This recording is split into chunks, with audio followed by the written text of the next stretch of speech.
আমার প্রশ্ন হচ্ছে খাতামান নবীন বিষয়ক। আমাদের বাঙালি আহমদীদের যিনি প্রাণ পুরুষ ছিলেন, আহমদী জামাত বাংলাদেশ শাখার যিনি প্রতিষ্ঠাকালীন সভাপতি বা প্রাদেশিক বঙ্গীয় আমির, তার একটি বিখ্যাত বই আছে জজবাতুল হক। সেই জজবাতুল হক বইয়ের 25 নম্বর পৃষ্ঠায় তিনি মৌলানা আব্দুল্লাহ তনকি সাহেবের সাথে খাতামান নবীন শব্দ নিয়ে একটি বাহাস করেছিলেন। আবার প্রশ্ন হচ্ছে যে তিনি খাতামান নবীন শব্দ নিয়ে যে বাহাস করেছিলেন সেটা তার বই থেকে একটু যদি বুঝে দিতেন তাহলে ভালো হয়। এটা ছিল আমার প্রথম প্রশ্ন। আচ্ছা, আর কোনো প্রশ্ন? আমার দ্বিতীয় যে প্রশ্নটি, জি আমার দ্বিতীয় একটি প্রশ্ন আছে, সেটা হচ্ছে যে মাহজার নামা যে কিতাব আছে, আমাদের একটি বই তৃতীয় খলিফা, যেটা পাকিস্তানের জাতীয় সংসদে উপস্থাপন করেছিলেন, সেই বইয়ের 76 পৃষ্ঠায় তিনি সূরা হজের 75 নম্বর আয়াতের একটা তাফসীর করেছেন। সেই তাফসীর, হুজুরের এই তাফসীর করার কারণটা জানতে চাই। আর শেষ যে প্রশ্নটা করবো, হযরত মুসলিম মাউদ আলাইহিস সালাম তার যে আরবাঈন কিতাব আছে, সেই আরবাঈন কিতাবের 102 নম্বর পৃষ্ঠায় তিনি বলেছেন, বলুন।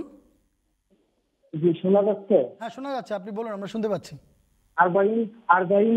আরবাঈন যে কিতাব আছে, সেই আরবাঈন কিতাবের 102 নম্বর পৃষ্ঠায় বলছেন যে ये भी तो समझो कि शरीयत क्या चीज है जिसने अपनी वही के जरिए से चंद अमर और वही बयान किए और अपनी उम्मत के लिए कानून मुकर्रर किया, वो ही साहिब शरिया हुआ। पर इस तारीफ के रो से भी मेरी मुखालिफ मुल्ज़िम है, क्योंकि मेरे इल्हामों में वही इल्हामों में अमर भी है और नहीं भी है। আমরা জানি যে ইমাম মাহদী আলাইহিস সালাম হচ্ছেন সংস্কারের উদ্দেশ্যে আসছেন, তিনি নতুন কোনো আদেশ বা ওহী নিয়ে আসতে পারেন না।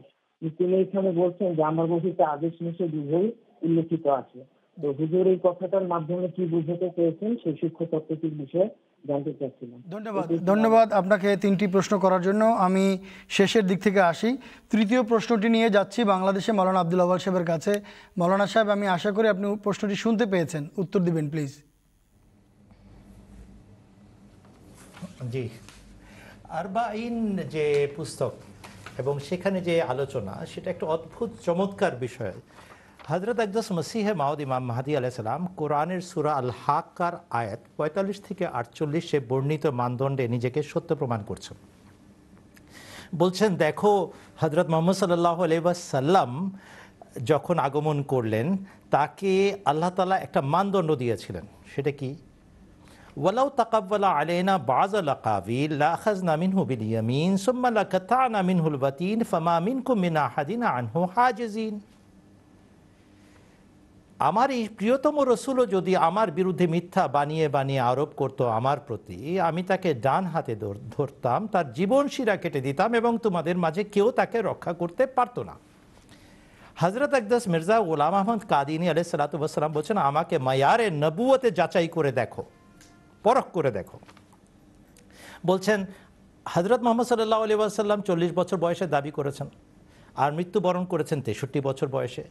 আল্লাহর পক্ষ থেকে ওহী প্রাপ্তির দাবির 23 বছর পর তিনি সফল জীবন কাটিয়ে মৃত্যুবরণ করেন এবং এই সফলতা প্রমাণ করে যে তিনি আল্লাহর পক্ষ থেকে প্রেরিত মহাপুরুষ ছিলেন। তদনুযায়ী আমি দাবি করেছি ছাপানো আকারে প্রকাশ্যে আল্লাহ আমার সাথে কথা বলেন। 1880 সালে ব্রাহিন আহমদের প্রথম খণ্ড প্রকাশিত হয়ে গেছে, 4 খণ্ড 84 মধ্যে শেষ হয়েছে। আমি যদি আল্লাহর পক্ষ থেকে এই সত্য কালাম বা বাণী প্রাপ্তির সম্মানে ভূষিত না হয়ে থাকি আর মিথ্যা বানিয়ে বানিয়ে আল্লাহর প্রতি আরোপ করে থাকি, আমি অবশ্যই নির্ঘাত 23 বছর জীবন পেতে পারি না, বরং এর অনেক আগে আল্লাহ আমাকে ধ্বংস করবেন। যেই না তিনি ছুড়ে দিলেন এই চ্যালেঞ্জ, কেউ বলতে পারে আমি আগামী 23 সেকেন্ড জীবিত থাকবো, আগামী 23 মিনিট জীবিত থাকবো? কেউ বলতে পারে? কেউ বলতে পারে না। তিনি বলছেন, যদি আমি সত্যবাদী না হয়ে থাকি তাহলে আমি মৃত্যুবরণ করব, ধ্বংস হব। আর যদি সত্যবাদী হয়ে থাকি, আমি যখন থেকে ছাপিয়ে প্রকাশ্যে ঘোষণা দিয়ে বলছি আল্লাহর সাথে, আল্লাহ আমাকে অমুক বানিয়ে দিয়েছেন, তমুক বানিয়ে দিয়েছেন, তারপরে অবশ্যই আমি 23 বছর জীবন পাবো। তদনুযায়ী উনি পেয়েছিলেন 1880, 1908। যদি এটা কমরি হিসাবে, চাঁদের হিসাবে করেন, অনেক বছর বেশি হবে। কি বলছেন তিনি? আল্লাহ আমার সাথে আছেন, আমি আছি তার সাথে।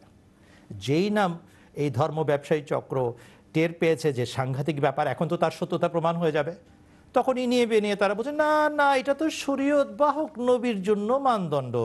রাসূলুল্লাহ সাল্লাল্লাহু আলাইহি ওয়াসাল্লাম শরীয়ত বাহক নবী ছিলেন, তার জন্য এই 23 বছরের মানদণ্ড নির্ধারিত, আপনি তো শরীয়তের দাবিদার নন। উনি বলেছেন হ্যাঁ, আমি অবশ্যই শরীয়তের দাবিদার নই, কিন্তু মানদণ্ড আমি সেটাই ব্যবহার করছি যা হযরত মুহাম্মদ মুস্তাফা সাল্লাল্লাহু আলাইহি ওয়াসাল্লামের জন্য প্রদত্ত। তারপরে সিংহ পুরুষ হিসাবে তিনি নিজের দিকে আহ্বান জানাচ্ছেন, চ্যালেঞ্জ, আর বলছেন যে দেখো ভালো করে চিন্তা করে বলো যে শরীয়ত কাকে বলে। কিছু আদেশ আর কিছু নিষেধের সমন্বিত রূপ তো শরীয়ত, তাই না? তদনুযায়ী আমার একটা ইলহাম শুনো, কুল্লিল মুমিনিনা ইয়াগুযু মিন আবসারিহিম ওয়া ইয়াহফাযু ফুরুজাহুম। আমার প্রতিও আল্লাহ তাআলা স্মরণ করিয়ে এই ওহী করেছেন যে আমি যেন আমার জামাতের সদস্যদেরকে পর্দা এবং হিজাব অবলম্বন করার শিক্ষা দিই। তাহলে কি এটার মধ্যে সেই ওই কোরআন শরীফের আদেশ নিষেধের পুনরাবৃত্তি হচ্ছে না? হচ্ছে তো। তাহলে আমার জন্য তো সেই আদেশ নিষেধ প্রযোজ্য হয়ে গেল, তাহলে আমি তাহলে নির্ঘাত সেই মানদণ্ডের মধ্যে পড়ে গেলাম। অতএব এখন এটাকে মানদণ্ড কিভাবে অস্বীকার করবে? এই হচ্ছে আরবাইন পুস্তকের এই বিষয়বস্তু। কোথাও উনি ও শরীয়তের দাবি করেন নাই, উনি বলে রেখেছেন যে আমি যা কিছু পেয়েছি হযরত মুহাম্মদ মুস্তাফা সাল্লাল্লাহু আলাইহি ওয়াসাল্লামের আনুগত্যে, কিন্তু তোমরা যদি আমাকে অগ্রাহ্য করো, আর আমি যে কোরআনের কড়া মানদণ্ডে নিজেকে উত্তীর্ণ হতে তোমাদের সামনে উপস্থিত করছি, চ্যালেঞ্জ হিসাবে নিজেকে উপস্থিত করছি, সেটাকে অগ্রাহ্য করো এবং সেটাকে অবহেলার দৃষ্টিতে, বা এভাবে বলা উচিত নিজেরা এড়িয়ে মুখ বাঁচানোর চেষ্টা করো, নিজেদের সম্মান বাঁচানোর চেষ্টা করো এবং সত্যকে এড়িয়ে যাও, তাহলে মনে রেখো আমি চ্যালেঞ্জ করছি। কোরআন শরীফের প্রতিচ্ছায়া স্বরূপ আমার প্রতি যে কোরআনের আয়াত ওহী হয়েছে তার ভিতরেও আমাকে স্মরণ করানো হয়েছে কোরআনের আদেশ, তাহলে আমার জন্য এই মানদণ্ড প্রযোজ্য। চিন্তা করে দেখেন কত বড় সিংহ পুরুষ ছিলেন, নিজের জন্য সেই হাইয়েস্ট অর্ডার অ্যান্ড স্ট্যান্ডার্ড বহন করছেন বা উপস্থাপন করছেন তিনি। আর এটাকেই বর্তমানে বিকৃত করে বলা হচ্ছে তিনি শরীয়ত বাহক নবী আবার দাবি করেছিলেন। ইন্না লিল্লাহি ওয়া ইন্না ইলাইহি রাজিউন। এটার একটা উপমা দিয়ে শেষ করি। ম্যাটাডর, স্পেনে যারা ওই যে বড় বড় বাঘা ধরনের যে ষাঁড়গুলো আছে না, যেগুলো শিং মারে আর মানুষকে গুঁতো দেয়, তাদেরকে যখন ম্যাটাডর বীর পুরুষ ওদের নিজেদের দিকে আকৃষ্ট করতে চায়, তখন ওই লাল কাপড়টা নিজের দিকে নাড়ায়, আয় আমার গায়ে আক্রমণ কর যদি পারিস। হযরত মসিহ মাউদ আলাইহিসসালাতু ওয়াসসালাম সেই হিসাবে নিজেকে আল্লাহর পক্ষ থেকে প্রেরিত সিংহ পুরুষ হিসেবে উপস্থাপন করছেন। হে মিথ্যা আরোপকারী এবং মিথ্যাবাদীরা এবং আল্লাহর পক্ষ থেকে আগত মহাপুরুষকে অস্বীকারীরা, পারলে আমাকে ধ্বংস করে দেখাও। জীবনেও পারবে না, আল্লাহ তাআলার পক্ষ থেকে প্রেরিত হয়েছে, অতএব আল্লাহ আমাকে কখনো ধ্বংস করবেন না। ঠিক যেভাবে ম্যাটাডোর ওই ষাঁড়গুলোকে খেলায় যে এদিকে আয়, এদিকে আয়, আমার দিকে আয়, আমাকে ধ্বংস কর যদি পারিস, ঠিক সেইভাবেই এই ধর্ম ব্যবসায়ী চক্রকে হযরত মসিহ মাউদ আলাইহিসসালাতু ওয়াসসালাম নিজের দিকে আহ্বান জানাচ্ছেন, তাকাও আমার দিকে, লক্ষ্য করো আমি কি দাবি করছি। এত বড় সাহস আমার হয় কিভাবে যদি আল্লাহ আমাকে না পাঠিয়ে থাকেন? কখনোই আল্লাহ আমাকে ধ্বংস করবেন না, কেননা আমি তার প্রতিনিধিত্ব করছি হযরত মুহাম্মদ মুস্তাফা সাল্লাল্লাহু আলাইহি ওয়াসাল্লামের দাসত্বে। ধন্যবাদ আপনাকে।